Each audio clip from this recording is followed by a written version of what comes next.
हम तो कहते हैं कि ऐसे मुख्यमंत्री को कुंभ पर्व रहते रहते इस्तीफा दे देना चाहिए। ये नहीं है पद के काबिल, ये जनता से झूठ बोलता है। प्रयागराज महाकुंभ में मची भगदड़ के बाद योगी सरकार आलोचनाओं का सामना कर रही है।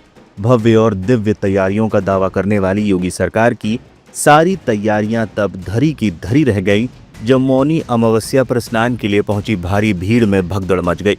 सरकारी आंकड़ा 30 मौतों का है, लेकिन तमाम मीडिया रिपोर्ट्स इस आंकड़े पर ही सवाल उठा रहे हैं। योगी सरकार विपक्ष के निशाने पर तो है ही, अब संतों और महंतों के निशाने पर भी आ गई है। शंकराचार्य अविमुक्तेश्वरानंद सरस्वती ने हादसे पर प्रतिक्रिया देते हुए यहां तक कह दिया कि मौजूदा सरकार को सत्ता में रहने का अब नैतिक अधिकार नहीं है।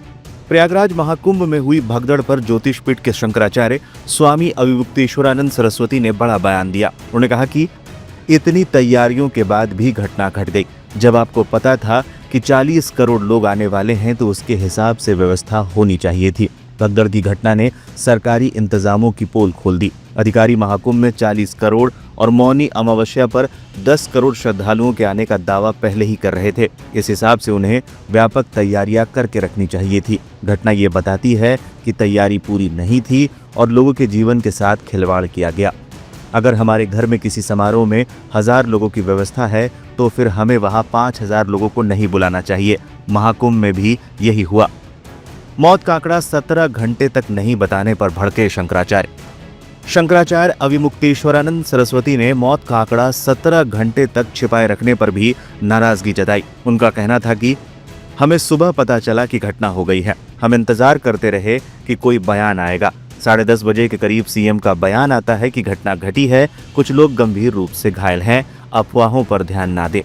फिर उनका ट्वीट भी आया जिसमें उन्होंने फिर लिखा, अफवाहों पर ध्यान ना दे। हम लोगों ने जब देखा तो मुख्यमंत्री मौनी अमावस्या की बधाई तक दे रहे थे। इसके बाद हम सब ने स्नान किया, सारे संत महंत सब ने स्नान किया। आपने हमको धोखे में रखा कि कोई मृत्यु नहीं हुई है। सही समय पर घटना की जानकारी मिलती तो वो लोग परंपराओं का पालन करते हुए मृतक आत्माओं को श्रद्धांजलि देते और एक दिन का उपवास रखते। आपने उससे हमको वंचित कर दिया। इतना बड़ा धोखा संत समाज के साथ, इतना बड़ा धोखा संत सनातनियों के साथ। आपका अपराध ज्यादा है। आपने देश के सामने झूठ क्यों बोला? हमारे मन में सबसे बड़ी पीड़ा यही है कि हमारा मुख्यमंत्री झूठा है। सरकार को सत्ता में बने रहने का नैतिक आधार नहीं।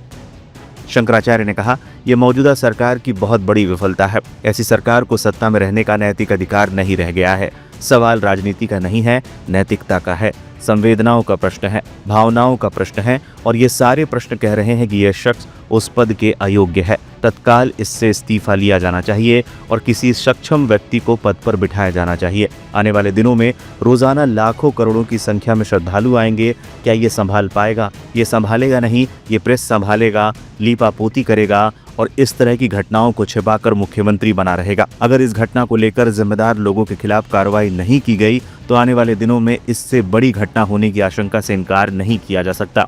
ऐसे मामले में बेहद सख्त कार्रवाई जरूरी है। बता दें, कुछ दिन पहले ही लाइव हिंदुस्तान के साथ खास बातचीत में शंकराचार्य ने वीआईपी कल्चर को लेकर सवाल उठाए थे।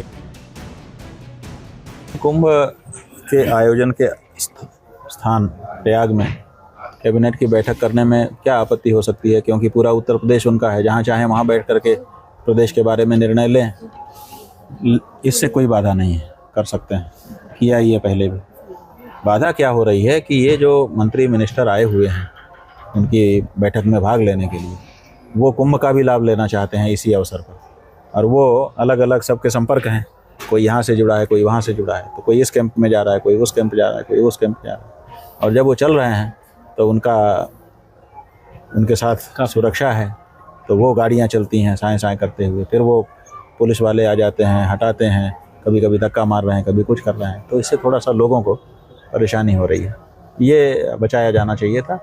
बाकी तो ठीक है।